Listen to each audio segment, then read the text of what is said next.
Dejamos puesto algún título, ¿no? Parece que la apertura de la asociación. Ya. Vamos entonces, nos quedan todavía varios temas cortitos que vamos a tratar de terminarlo el día de hoy, para luego mañana ya ir a otros temas de sucesorio más de fondo, más grandes tal vez.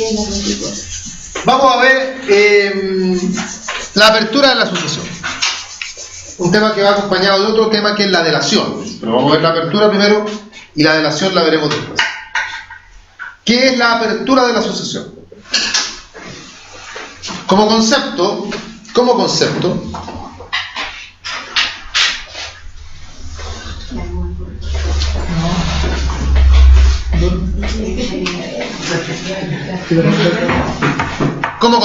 la apertura de la sucesión no tiene concepto legal, es el hecho en virtud del cual los herederos toman la posesión legal de la herencia. Los herederos toman la posesión legal de la herencia. Eso como concepto de apertura. Estudiar la apertura comprende dos temas que se plantean cada uno como una pregunta independiente y que son, primero, ¿cuándo se produce la apertura? ¿Cuándo? O sea, ¿cuál es el momento de la apertura? Y luego, ¿dónde se produce la apertura? O sea, ¿cuál es el lugar de la apertura? Momento y lugar. En cuanto al momento, ¿cuándo se produce la apertura? Esto sí lo señala la ley e indica que la apertura se produce al momento del fallecimiento del causante. Al momento del fallecimiento del causante se produce la apertura de la sucesión. El causante muere y con la muerte se produce la apertura.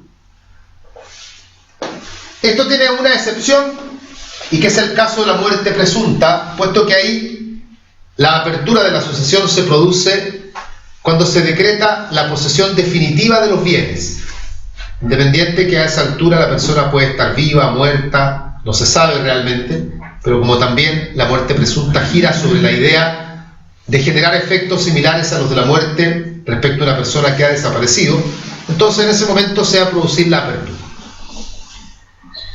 ¿Cuál es la importancia de saber el momento de la apertura? Vamos bien. Número uno, para determinar la legislación aplicable,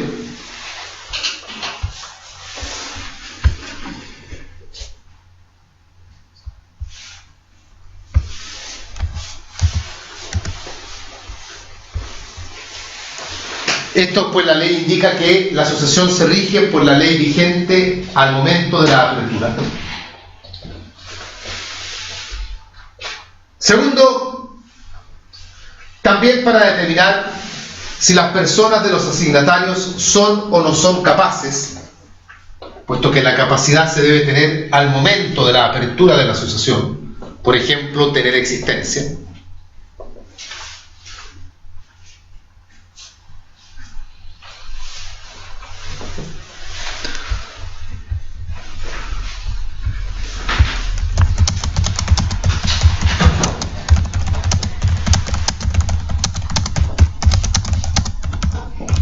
Tercero, estamos en el momento de la apertura,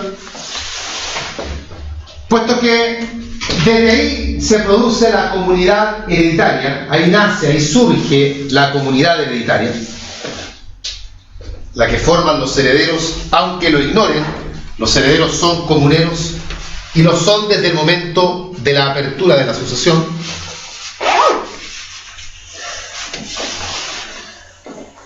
Ahí tenemos algunas importancias entonces del momento de la apertura. Vamos al otro tema. El lugar de la apertura. ¿Dónde se produce la apertura de la sucesión? ¿Cuál es el lugar de la apertura? Lugar de la apertura.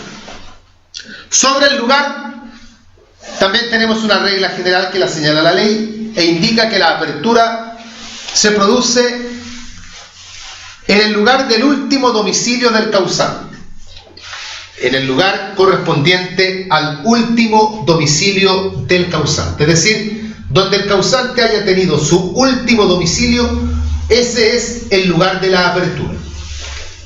Donde haya tenido el causante su último domicilio será el lugar de la apertura. Esto también tiene una excepción, y que es la muerte presunta, puesto que en la muerte presunta el lugar de la apertura será el del último domicilio conocido que haya tenido en Chile. El último domicilio conocido que haya tenido en Chile, que puede perfectamente no ser su último domicilio tampoco, más todavía pensando que la persona puede incluso estar viva también.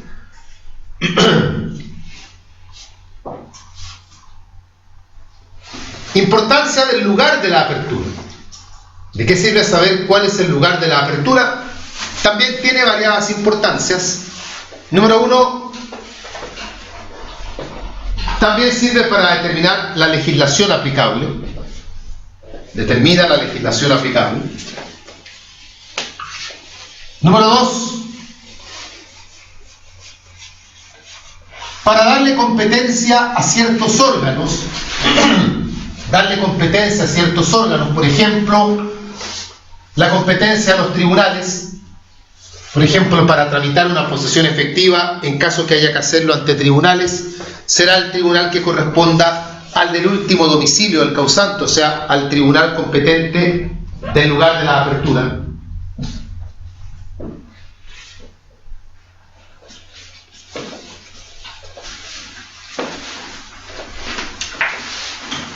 Bien, eso en cuanto a lo que es entonces la apertura de la sucesión. Pasamos entonces al tema siguiente, y que va muy de la mano de la apertura, y que es la delación de las asignaciones. La delación de las asignaciones.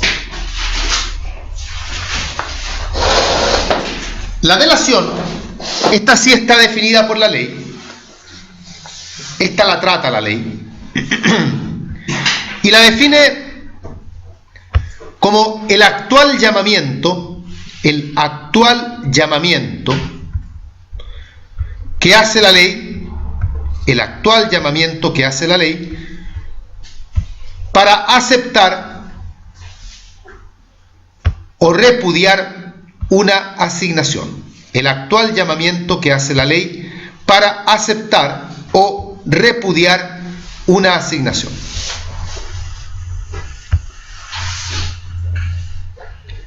Cabe destacar que cada asignación tiene su propia delación.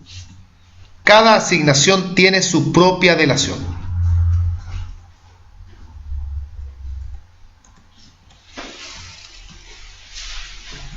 Es desde el momento de la delación que los asignatarios, entendamos por esto tanto herederos como legatarios, van a estar en condiciones de tomar la decisión de aceptar o repudiar dicha asignación. ¿Qué haré? ¿Voy a aceptar? ¿Voy a repudiar? Bueno, esa decisión queda entregada justamente a esto que es, a este momento que es la delación. ¿En qué momento se produce la delación? Porque respecto a la delación no existe el tema del lugar, ¿no? Pero el momento sí. ¿En qué momento se produce la delación?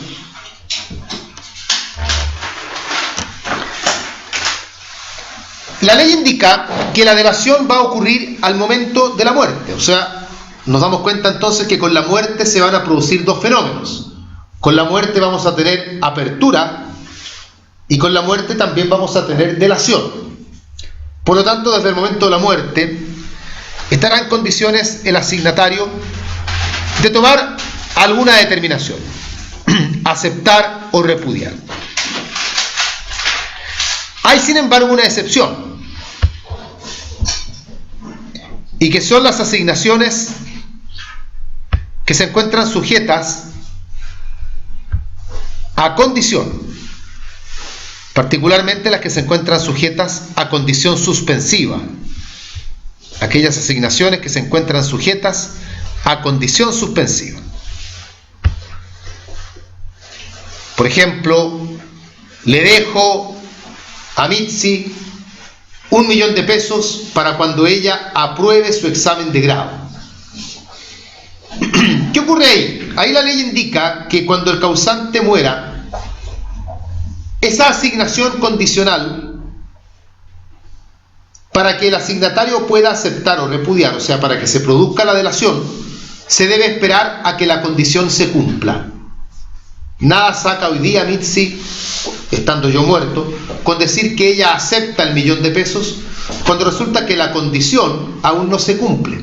Ella tendrá que esperar a aprobar su examen de grado, que es la condición que está planteada, y recién ahí ella podrá entonces decir: yo ahora quiero aceptar la asignación. Pero ojo, porque cuando la asignación es condicional, que es el caso que estamos justamente desarrollando ahora, hay que esperar a que se cumpla la condición, pero solo para aceptar la asignación. Solo para aceptar. Es decir,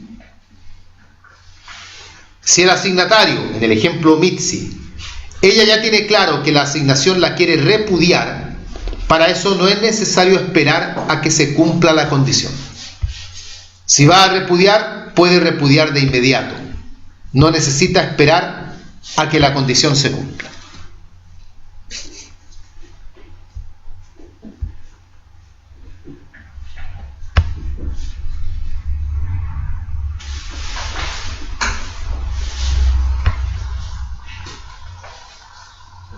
Lo que por lo demás tiene bastante sentido.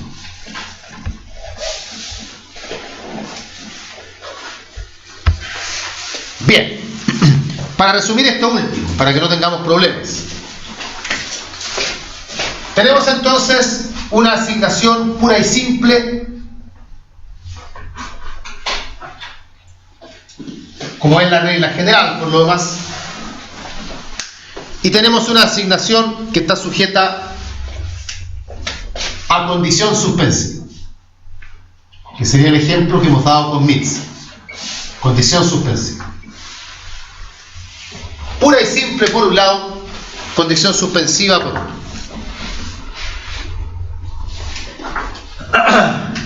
Para aceptar la pura y simple hay que esperar a la muerte del causante. Desde la muerte se puede aceptar una asignación que es pura y simple. Sin embargo, para aceptar una asignación que está sujeta a condición suspensiva, hay que esperar que la condición se cumpla. Eso es para aceptar. En cambio, si se trata de repudiar, la asignación pura y simple se puede repudiar desde la muerte del causante, y la que está sujeta a condición suspensiva también se puede repudiar desde la muerte del causante. No hay que esperar a que se cumpla la condición cuando lo que pretendemos es repudiar la asignación. ¿Para qué vamos a esperar a que Mitzi apruebe su examen de grado? Para que ella recién ahí diga: no quiero la asignación, cuando resulta que ella esa decisión ya la tiene tomada de antemano. Vale la pena destacar sobre esto que cuando una persona acepta o repudia una asignación, ya luego no puede echar pie atrás. Ya cualquiera de estos actos son actos irrevocables. Si se arrepiente, si se da cuenta que no debió haber aceptado, no debió haber repudiado, ya es tarde.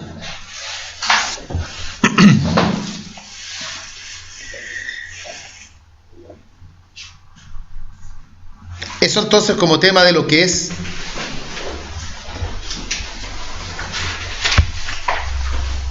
la delación.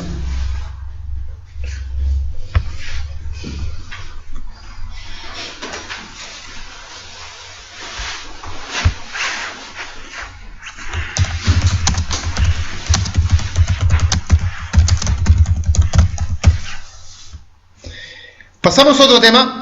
Estamos viendo los temas que están al inicio. Otro tema breve también. Apertura, delación, ya están vistos. Veamos la posesión de la herencia. La posesión de la herencia.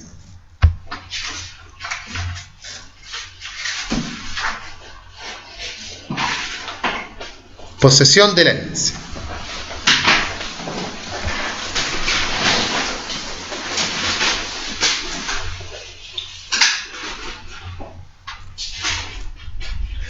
Respecto de la posesión, ¿por qué tocamos el tema de la posesión de la herencia?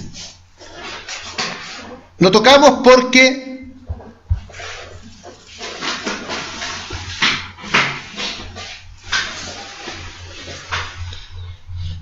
cuando uno estudia la sucesión por causa de muerte, estudia que respecto de la herencia pueden haber tres tipos de posesión. Tres tipos de posesión.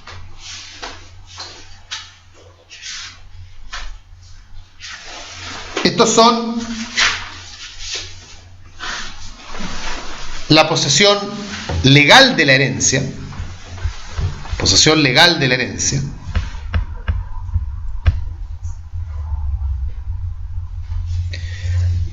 la posesión real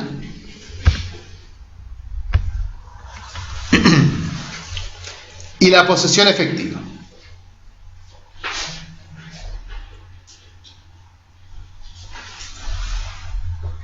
Legal, real y efectiva. La posesión legal, en primer lugar.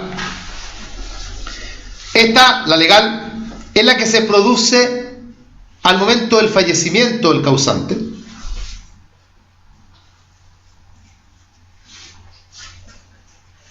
Opera por el solo ministerio de la ley, de ahí el nombre. Opera por el solo ministerio de la ley.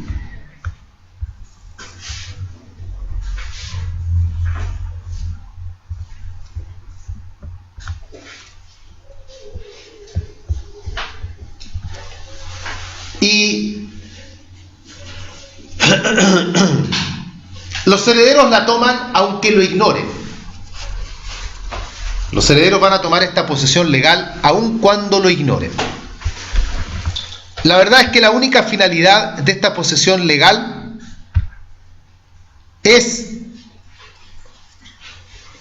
mantener el patrimonio bajo la posesión de cierto grupo de personas, evitar que una vez que el causante se muere, el patrimonio quede desposeído, quede sin quien lo posea. Entonces, para seguir una suerte de secuencia lógica, se indica por ley que una vez que el causante fallece, sus herederos van a tomar la posesión del patrimonio, la posesión de la herencia, aunque los herederos lo ignoren. Esta no es la posesión que todos conocemos con el corpus, con el animus, porque acá, como está dicho ya, los herederos incluso pueden hasta ignorar que esta posesión existe. La segunda posesión es la posesión real. La posesión real. Esta es la verdadera posesión, la que corresponde a la que todos nosotros conocemos, que son el corpus y el animus, donde acá la persona ya sabe que es poseedora, tiene la tenencia material de los bienes hereditarios. Esta es la que ya permite ir computando plazos de prescripción, que son por lo demás los plazos que vimos en la clase pasada. Esta es la posesión más tradicional, la posesión más común que nosotros hemos estudiado.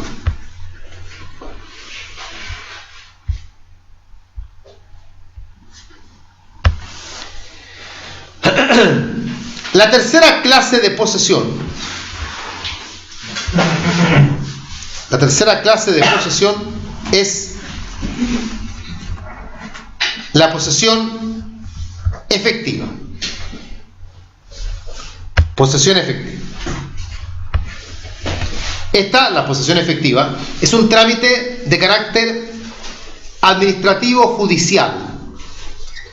La dualidad la planteamos porque en algunos casos es administrativo, en otros casos es judicial. No es que sea ambos al mismo tiempo, sino que va a depender, ya lo vamos a comentar ya, de si hay o no hay testamento. Es Es un trámite entonces que deben efectuar los herederos con distintos fines. Pero cuidado, porque por muchos efectos que pueda llegar a tener la posesión efectiva, hay dos que no tienen. Y aunque parezca extraño, vamos a referirnos a estos dos que no tienen en primer lugar. Y esto es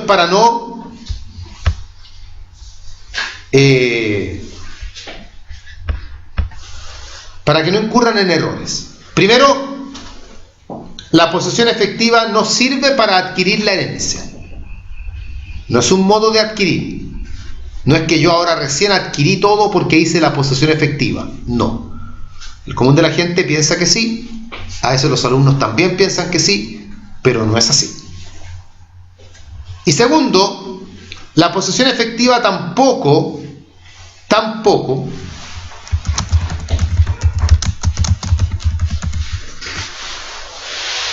sirve para que uno se transforme en heredero. Uno es heredero por testamento o por ley.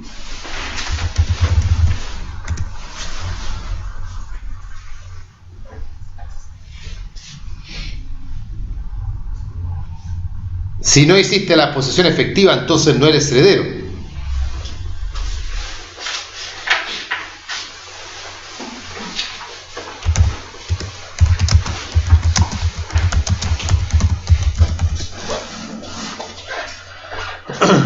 Bien, ¿qué efecto sí tiene? ¿Para qué sí sirve la posesión efectiva?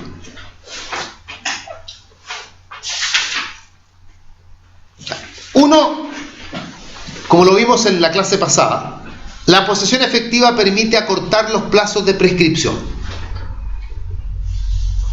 Y me refiero particularmente al caso del heredero aparente, puesto que sin posesión efectiva el plazo para adquirir la herencia son 10 años, con posesión efectiva son 5 años. 10 años sin posesión efectiva, 5 años con posesión efectiva.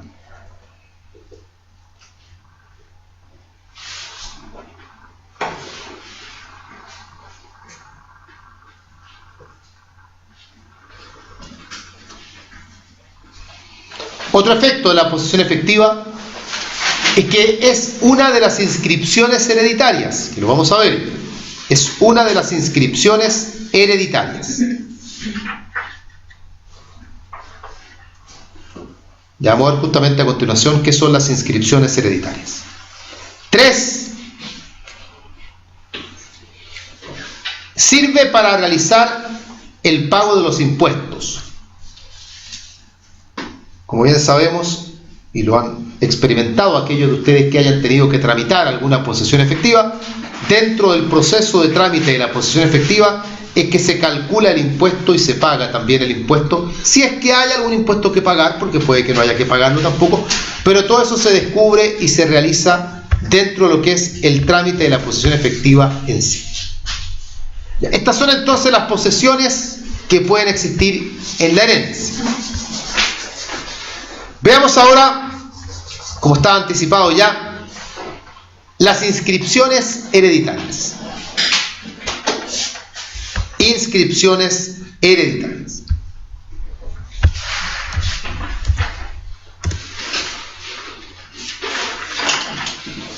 Tratadas por el artículo 688.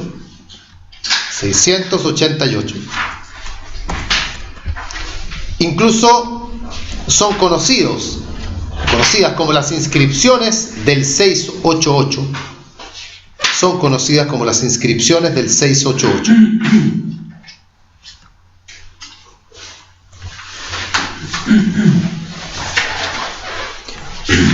¿Quiénes las practican? ¿A quiénes les corresponden? Le corresponde a los herederos. Ellos practican las inscripciones hereditarias, los herederos, no los legatarios, los herederos.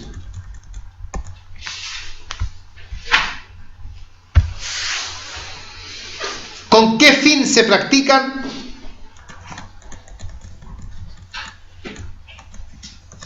Sirven para disponer de los inmuebles hereditarios, para que puedan los herederos disponer de los inmuebles hereditarios.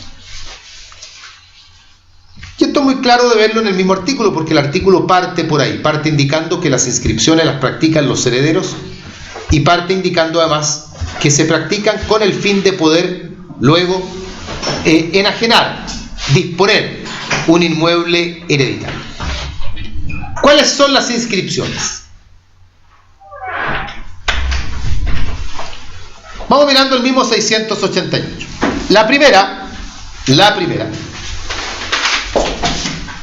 es la inscripción de la posesión efectiva. Se inscribe la posesión efectiva.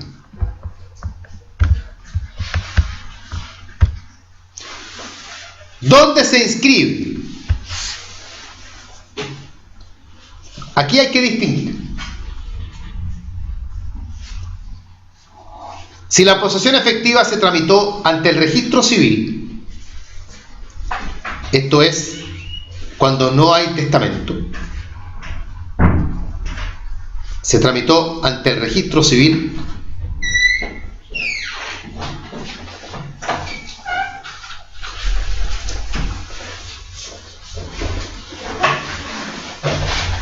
¿dónde se inscribe aquí? ¿Alguien sabe? En el conservador de bienes raíces. No.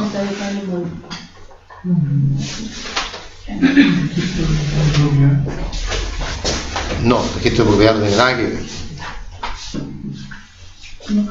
¿Nunca han tramitado una posesión efectiva? Yo sí, pero nunca le he inscrito en En el registro nacional de posesiones efectivas, que lleva el registro civil. ¿La publicación del diario? No, el registro civil lleva un registro nacional de posesiones efectivas. Registro nacional de posesiones efectivas. Ahí tienen que inscribir. Esa es la primera inscripción. 688, número 1, el mismo numeral lo dice. Registro nacional de posesiones efectivas.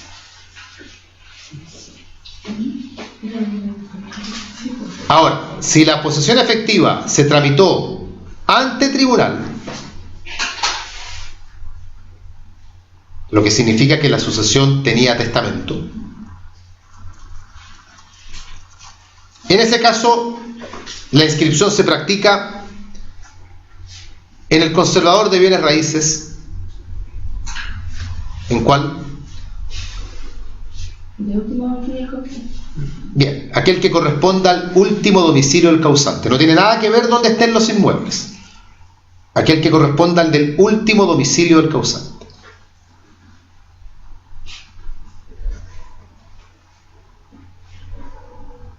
Esa es la primera inscripción hereditaria. ¿Qué logramos con esta primera inscripción? Lo único que logramos con esta inscripción es que luego el conservador de bienes raíces, sea porque practicamos la inscripción ante él, o sea porque la hemos hecho en el registro civil, por cualquier vía, le podamos hacer presente al conservador de bienes raíces que el titular está muerto. Porque el inmueble está inscrito a nombre de don Gonzalo Gutiérrez, pero don Gonzalo Gutiérrez se murió. Pero el conservador no tiene idea que está muerto. El conservador dice, a mí no me consta nada, y por ende la inscripción de Gonzalo Gutiérrez es la inscripción vigente. Esa es la primera inscripción. Segunda inscripción hereditaria. Aquella conocida como la inscripción especial de herencia. 688, número 2. Inscripción especial de herencia. Esta inscripción se practica, ahora sí, en el conservador de bienes raíces donde se encuentra el inmueble. Se practica en el conservador de bienes raíces donde se encuentra el inmueble.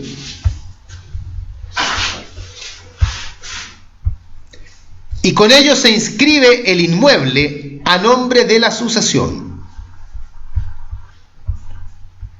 Se inscribe el inmueble a nombre de la sucesión. O sea, ya hemos logrado que el inmueble deje de estar inscrito a nombre del que está muerto, sino que ahora el inmueble está inscrito a nombre de la sucesión completa, de la comunidad.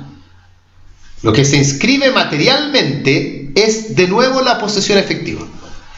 Pero esta sí que se hace, y esto es lo que se refería a su compañera, se hace en los conservadores respectivos, donde se encuentra cada uno de los inmuebles. Con esto nosotros ya le decimos al conservador: mire, don Gonzalo Gutiérrez está muerto, los herederos son Pedro, Juan y Diego, y pedimos que el inmueble quede inscrito a nombre de Pedro, Juan y Diego. Con esta segunda inscripción hereditaria, ya los herederos de común acuerdo ya podrían enajenar el inmueble, actuando de consuno, dice la ley, o sea, todos como uno.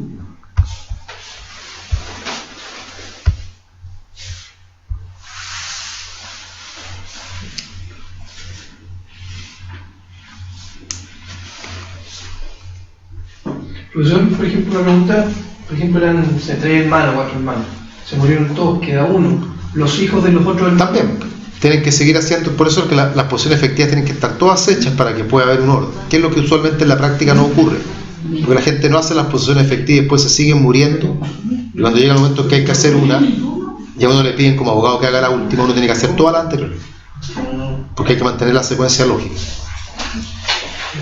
La tercera inscripción y la última, 688, número 3, consiste en inscribir la partición, el acta de partición,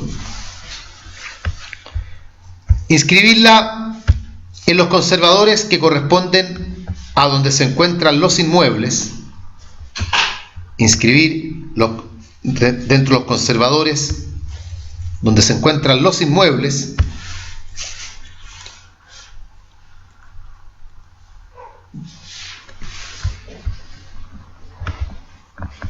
pero en este caso lo que se inscribe es, con esta acta de partición, es el inmueble a nombre del heredero que se lo adjudica en la partición. O sea, con esta tercera inscripción,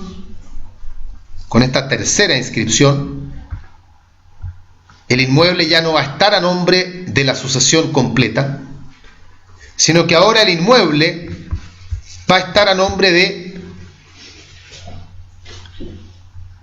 el heredero que se adjudicó el inmueble. En el fondo esto es lo que finalmente queremos, que el inmueble deje de estar inscrito a nombre del causante y pase a estar inscrito a nombre del heredero que se lo adjudica en la partición. No podemos practicar ninguna inscripción saltándonos la anterior, por eso que hay que seguir el orden secuencial. Ya practicada la tercera inscripción, ahora sí que ese heredero está en condiciones él de disponer del inmueble de la forma que más le plazca. ¿Qué ocurre si se dispone del inmueble sin practicar las inscripciones? Se dispone del inmueble, lo que no tiene nada de malo, pero el problema está en que no se han practicado las inscripciones. Si bien es cierto, el código no prevé de manera estricta una sanción en particular, la doctrina señala que claramente aquí tiene que haber una consecuencia, y es obvio que tiene que haber. El problema es que la doctrina, por lo menos en un principio, no se puso de acuerdo sobre cuál debía ser la consecuencia. Por ejemplo, Juan vende el inmueble que era de su padre, pero resulta que la venta se lleva a cabo, no es problema, pero el inmueble no está inscrito a nombre de ese heredero, sino que el inmueble está inscrito a nombre del causante.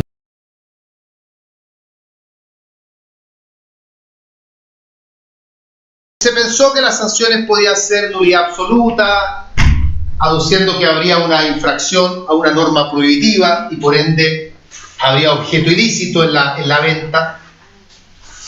Se propuso también que tenía que haber nulidad relativa, porque en el fondo se ha dicho que no es una norma prohibitiva como tal, sino que es imperativa, porque prohíbe, pero cumpliéndose ciertos requisitos se puede enajenar. Esos requisitos serían las inscripciones y no se habrían cumplido. Otros propusieron que el tema tiene que pasar por una inexistencia, en fin. Pero al fin del día lo que ha terminado concluyendo la doctrina, y que puede ir cambiando también eventualmente, es que la venta o permuta o donación, o sea cual sea el acto, sería válido, pero no lograría el efecto que es transferirse el dominio, porque la tradición no se podría llevar a cabo. Y no se podría llevar a cabo por una cuestión muy simple. El conservador no va a practicar ninguna inscripción, porque si yo soy el conservador y resulta que hay un inmueble que está inscrito a nombre de Pedro, y a mí me traen una compraventa en que el inmueble lo vendió Juan, yo le voy a decir al portador del título: yo esto no lo puedo inscribir porque a mí no me coincide el titular actual, que es Pedro, no me coincide con quien aparece vendiendo, que es Juan. Y por mucho que a mí me digan, no, es que Pedro se murió y Juan es el heredero, a mí eso no me calza, porque para eso es que existen justamente las inscripciones hereditarias, para que la inscripción paulatinamente deje de estar hecha a nombre de Pedro, porque Pedro está muerto, y finalmente quede hecha a nombre de Juan, que es el heredero que se adjudicó el inmueble. Pero mientras no se hagan, yo como conservador no puedo verificar ninguna inscripción y por ende no hay tradición. O sea, se procede como en el caso, ha dicho la doctrina, de venta de cosa ajena, que por ende es válida, produce sus efectos, pero no se podrá realizar la transferencia de dominio, que al fin es lo que más le importa al comprador. ¿Y cómo ataca el comprador entonces esta situación?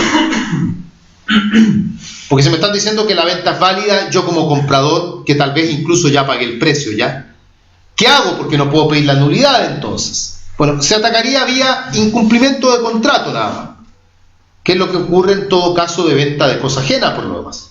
Porque yo no puedo reclamar la nulidad de la venta, pero lo que sí voy a poder reclamar es que yo compré algo, me tienen que hacer la entrega jurídicamente y no me la han hecho, y esa entrega se verifica inscribiendo el título en el conservador.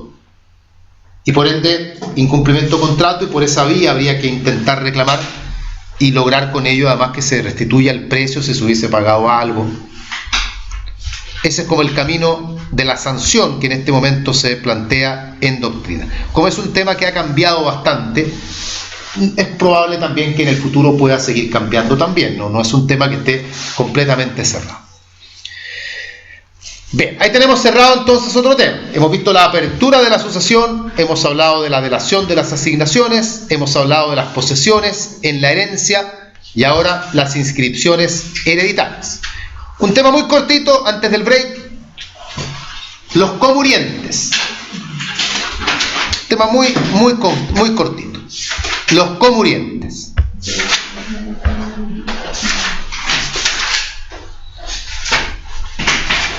Hablamos de comurientes para referirnos a la situación que se presenta cuando en un mismo hecho mueren varias personas, dos o más personas, mueren en un mismo hecho, con el agravante, jurídicamente, que no se puede determinar con claridad quién murió primero y quién murió después. No se puede determinar con claridad quién murió primero y quién murió después. Entonces, ¿qué dice la ley? La ley dice simplemente que si no puede determinarse el orden de las muertes, la ley presume que todos murieron al mismo tiempo. O sea que nadie sobrevivió a nadie. Murieron Pedro, Juan y Diego en un accidente, en un choque de auto, y no estamos en condiciones de determinar quién murió primero. Los tres murieron al mismo tiempo. Eso, en materia de sucesión por causa de muerte, tiene importancia porque si entre las personas que han muerto, una de ellas podría suceder a la otra, se entiende que no habría sucesión porque murieron todos juntos. En el mismo auto, manteniendo el ejemplo del auto, van el padre y el hijo. Y en el accidente mueren ambos. Entonces, claro, uno dice, el hijo tiene que heredar al padre. Pero si el hijo murió al mismo tiempo que el padre, ese hijo no hereda al padre. Porque uno de los requisitos, esto lo vimos ya, para poder suceder, es tener existencia al momento de la apertura de la sucesión. Entonces, cuando el padre muere, ¿quién va a heredar al padre? Los demás herederos que tenga. Pero el hijo no lo hereda porque el hijo murió al mismo tiempo que el padre. Si nosotros pudiésemos determinar que el hijo alcanzó a sobrevivir al padre, porque el padre murió en el accidente y el hijo murió cuando iba camino a la clínica en la ambulancia, entonces ese hijo sí alcanzó a heredar al padre. Y como el hijo muere después, bueno, eso cambia la forma como se repartiría la herencia finalmente. Porque la herencia pasa por el patrimonio del hijo y luego esa parte va a los herederos del hijo. En cambio, cuando la herencia del padre, muriendo el padre y el hijo al mismo tiempo, la herencia no pasa por el hijo, sino que va directamente a los demás herederos que deja el padre. Para determinar si alguien sobrevivió al otro, no hay medios de prueba preestablecidos en la ley, y por asociación de normas tenemos que darnos cuenta que bastaría con demostrar que uno sobrevive al otro, aunque sea un momento. Con eso se entiende que ha habido sobrevivencia y se alcanza a suceder. El tema de los comurientes, el código lo trata en el libro de las personas, pero luego algo menciona también en el libro tercero, justamente porque uno de los temas, no digo que el único, pero claramente aquel que primero a uno se le debe venir a la mente, donde tenga relevancia, es justamente la sucesión por causa de muerte. Bien, hacemos un break entonces, nos quedan todavía algunos temas breves de la parte inicial de sucesorio, para mañana ya entrar a temas más de fondo.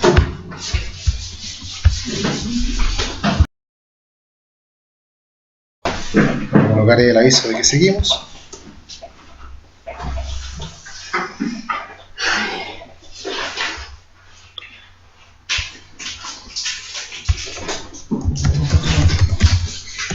Ya, seguimos.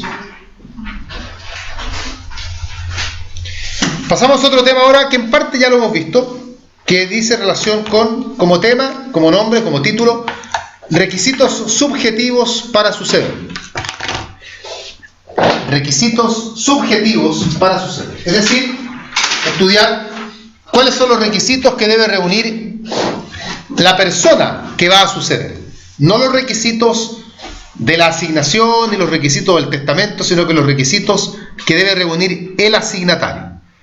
La palabra asignatario es la palabra genérica que empleamos para referirnos tanto al heredero como al legatario, que en conjunto se denominan asignatarios. Y esto lo vimos en parte, hay que se dar cuenta por qué. Para poder suceder una persona heredera o legataria, debe cumplir subjetivamente con dos requisitos. Uno es tener capacidad, que eso fue lo que estudiamos ya. Y el otro requisito es tener dignidad. La capacidad para suceder por un lado, la dignidad para otro.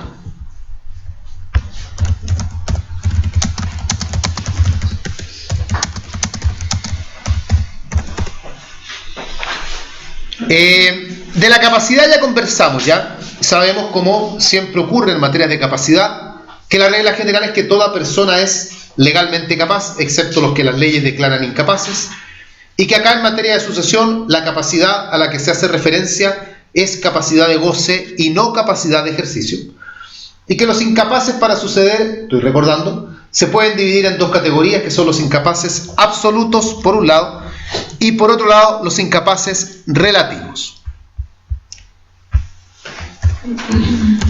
Incapaces absolutos e incapaces relativos. Los absolutos son los que no pueden suceder a nadie, y los relativos son los que no pueden suceder a ciertas personas. No pueden suceder a ciertas personas. En los absolutos tenemos, solo recuerdo, los que no tengan existencia al momento de la apertura de la sucesión, y las agrupaciones de personas que no tengan personalidad jurídica. En los relativos tenemos los que hayan sido condenados por el crimen o delito de dañado ayuntamiento.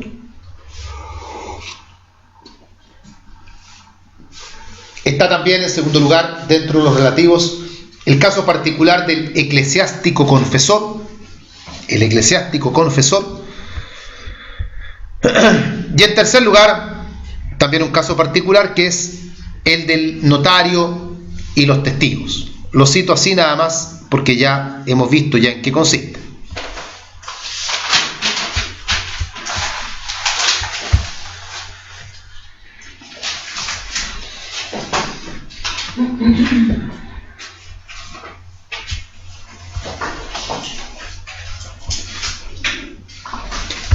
Eso en cuanto a las incapacidades. ¿Qué pasa con las indignidades? Indignidades.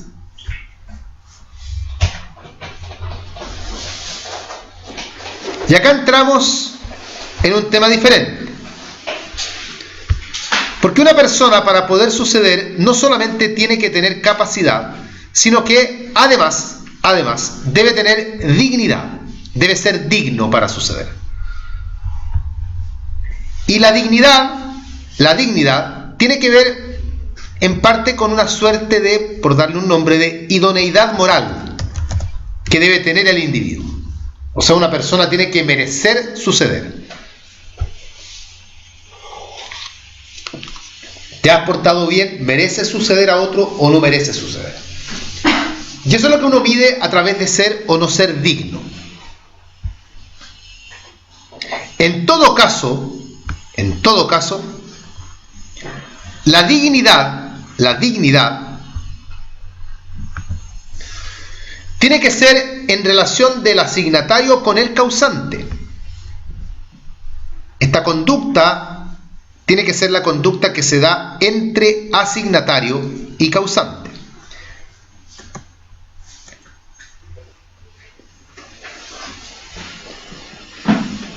Una persona puede ser un delincuente, pero si con el causante ha tenido siempre una conducta donde lo trata bien, ha sido considerado, en fin, puede perfectamente ser una persona digna. O sea, la indignidad no tiene que ver con la persona y cómo ésta se comporta con el resto de la sociedad, sino que tiene que ver particularmente con la conducta que haya tenido, en especial con el causante.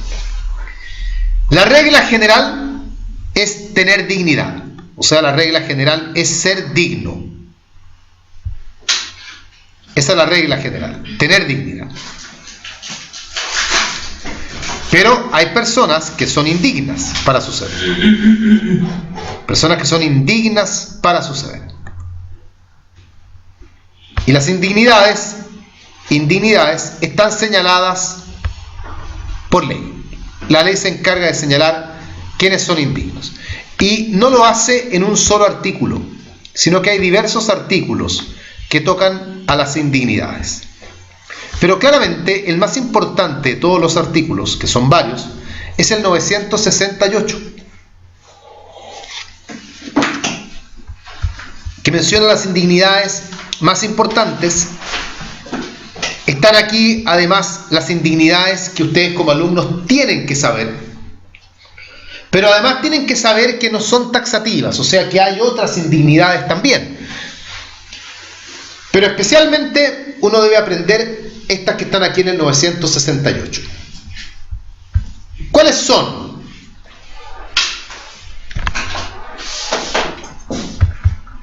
Bueno, pueden mirar el artículo. En todo caso, las conductas que aquí se describen son las conductas que uno, de buenas a primeras, por lo menos algunas de ellas, son las primeras que uno debiera destacar sin necesariamente conocer en detalle el tema, porque son las conductas tal vez más violentas jurídicamente hablando. Por ejemplo, haber provocado la muerte del causante. ¿Qué más indignidad que eso? O sea, ¿qué peor conducta que haber sido la persona que haya causado la muerte del causante? O haber participado en el delito de la muerte del causante como autor, cómplice, encubridor.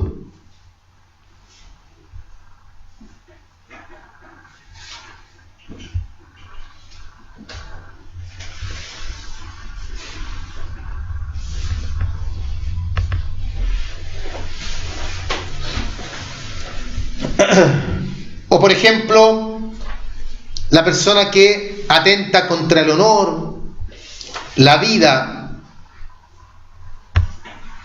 los bienes,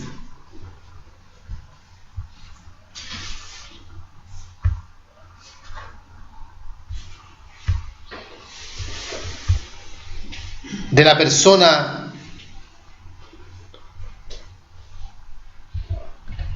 a quien pretendemos suceder, o de sus parientes más cercanos, cónyuge, conviviente civil, ascendientes o descendientes.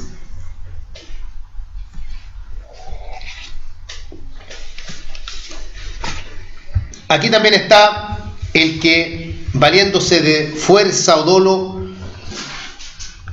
ha impedido que otra persona ateste, o el que también a través de la fuerza o dolo ha obtenido a su favor una disposición testamentaria.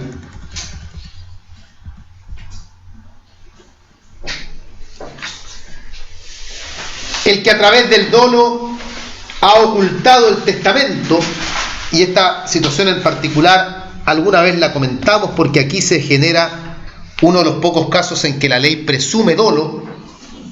El solo hecho de ocultar el testamento hace presumir para la ley que dicho ocultamiento ha sido precisamente un ocultamiento doloso. En fin, esas son algunas de las que están en el 968. Pero ¿qué otras podemos mencionar? ¿Qué otras podemos mencionar? Para darnos cuenta que no es taxativo. Por ejemplo, el que conociendo de el homicidio en contra del causante no lo ha denunciado. La persona que a sabiendas de que la persona, el causante, fue víctima de homicidio, no lo ha denunciado. Por ejemplo,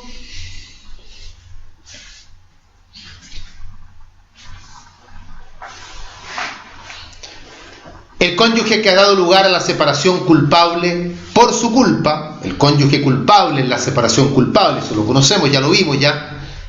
Por ejemplo, el padre o madre que ha incurrido en el impedimento de segundas nupcias, también lo conversamos en su oportunidad, que ha incurrido en el impedimento de segundas nupcias. En fin, hay otras causales de indignidad esparcidas a lo largo de la legislación. Pero ¿por qué uno tiende a calificar a las del 968 como las más importantes? Bueno, por un lado, porque encierran a las conductas que uno podría calificar como las más graves.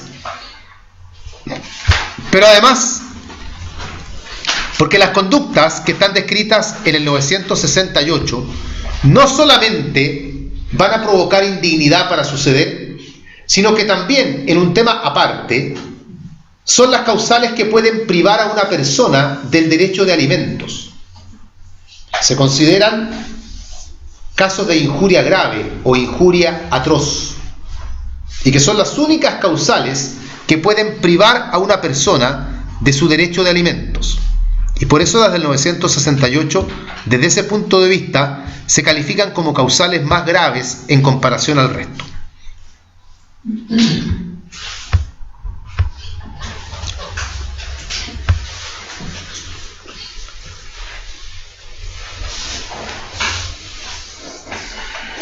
Hagamos una comparación, para cerrar este tema, entre las incapacidades y las indignidades. Una comparación entre las incapacidades y las indignidades. Comparación. Número uno, bueno, las causales obviamente son distintas. Sabemos ya que hay incapacidades por un lado y son ciertas, indignidades por otro que son también ciertas y determinadas, pero son distintas. Segundo punto, una semejanza, y es que en ambas la regla general es ser capaz y además ser digno. El código es claro, dice: toda persona es digna y capaz, excepto los que las leyes declaran incapaces o declaran indignos. Tercer punto en esta comparación, en cuanto al alcance. Las incapacidades, como ya está dicho, pueden ser absolutas o relativas. O sea, hay personas que producto de la incapacidad tal vez no pueden suceder a ciertas personas o tal vez no pueden suceder a nadie. Las indignidades, en ese sentido, son siempre relativas. Nadie es indigno para suceder a todos. Uno es indigno para suceder a ciertas personas. Otro punto en la comparación, en lo que se refiere al interés protegido, podemos decir. puesto que las incapacidades son de orden público. Son de orden público. En cambio, las indignidades son de orden particular, de orden privado. Son de orden privado.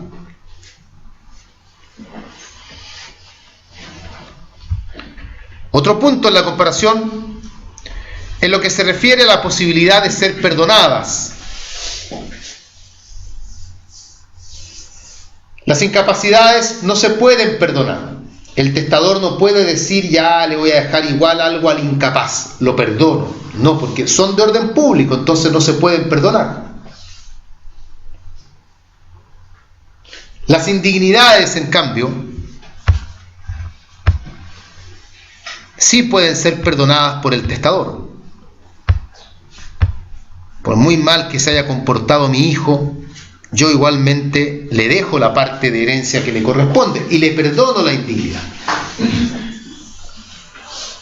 Otro, en cuanto a la prescripción, el incapaz no puede adquirir la herencia por prescripción. O sea, si un incapaz igual llegase a tomar posesión de la herencia, no puede llegar a adquirirla por prescripción. En cambio, el indigno sí puede adquirir por prescripción. Si un indigno toma posesión, puede llegar a adquirir por prescripción.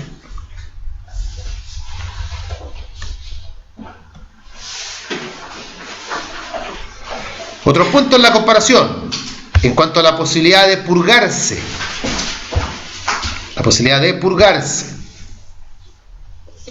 La incapacidad no se purga. El que es incapaz sigue siendo incapaz, no importa cuánto tiempo pase.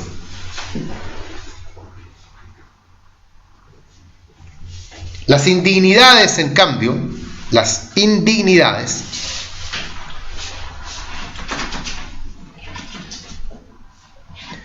se purgan cuando no se reclaman dentro de plazo. Se purgan cuando no se reclaman dentro de plazo.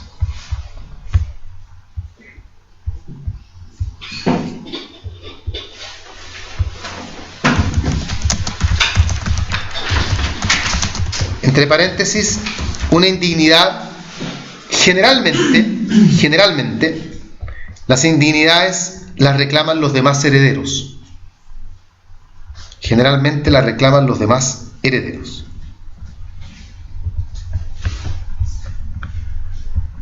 Los tres hijos llegan a repartirse la herencia y uno de los hijos dice, yo reclamo que mi hermano aquí presente es indigno para suceder y por ende la herencia no hay que repartirla entre tres, sino que hay que repartirla entre dos.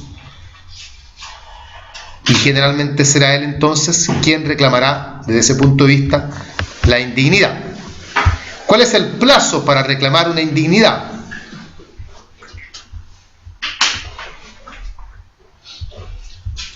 Independiente de que pueda haber situaciones particulares por ahí, de algunas indignidades que tengan alguna regulación especial, el plazo general para reclamar una indignidad que se reclama a través de una acción, por tanto podemos hablar entonces de la prescripción de la acción de indignidad, es... ¿Alguien sabe?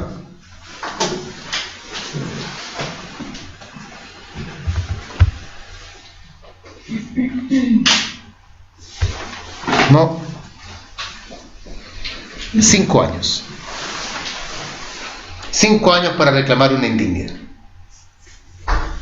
Por último, como último punto en la comparación, y que es un poco correlativo con lo que acabamos de decir, en cuanto a la necesidad de ser declarada, en cuanto a la necesidad para ser declarada.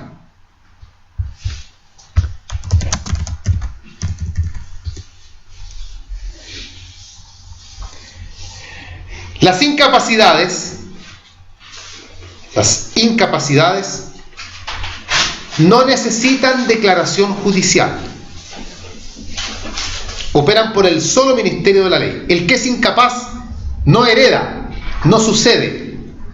Y no se necesita ir a un tribunal para que lo declare incapaz. Es que yo no soy incapaz porque no me han declarado incapaz. No. Usted es incapaz porque es incapaz y punto. Por eso es que no hay que reclamarla, por eso es que no hay una acción para pedirla, por eso es que no se purga con el tiempo. En cambio, la indignidad requiere declaración judicial. Para que Juanito sea indigno, hay que demandar la indignidad, hay que demandar a Juanito.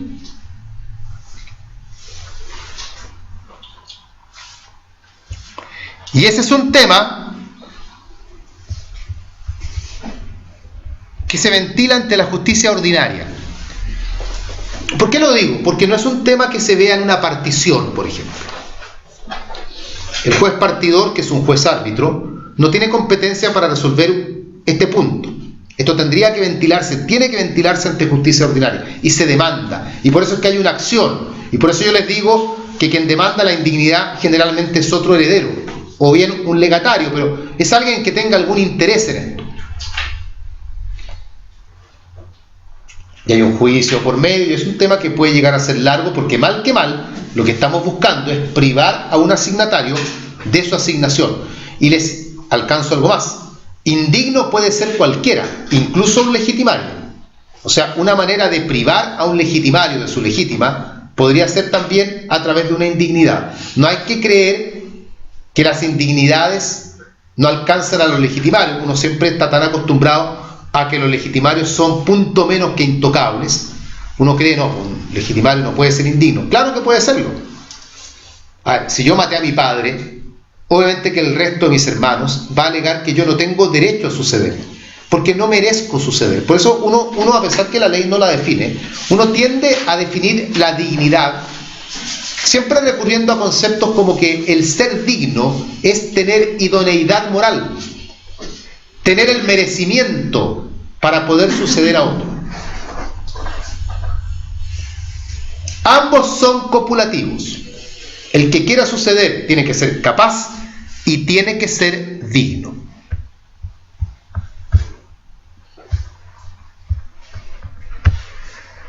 Estos son entonces los requisitos subjetivos para suceder.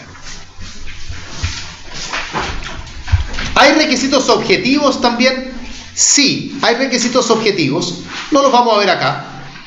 Son los requisitos que tiene que cumplir el testamento, si lo hubiere, claro está.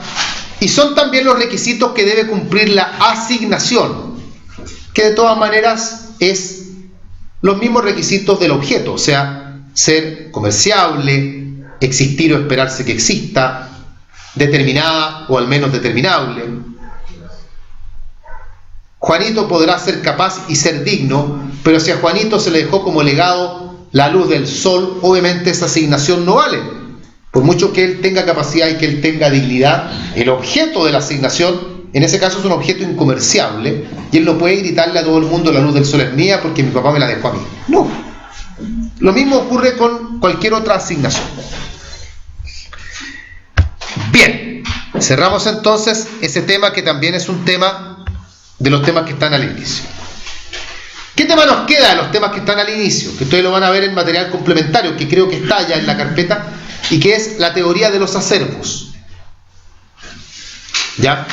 Ese es el tema donde dentro de ese tema están también, porque es parte de los acervos, las bajas generales de la herencia. Las bajas generales de la herencia.